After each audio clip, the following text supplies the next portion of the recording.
Mau tahu bagaimana doa kita dikabulkan Allah?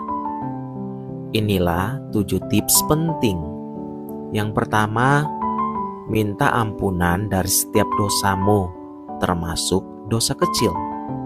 Kedua, berdoa secara jujur dari isi hatimu.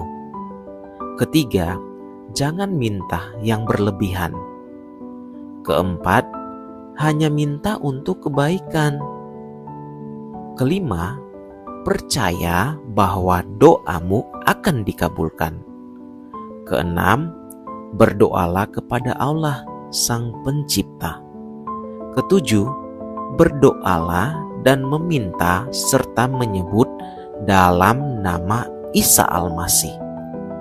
Ingat, doa yang tulus dan benar akan selalu sampai ke hati Allah dengan pertolongan Isa Al-Masih.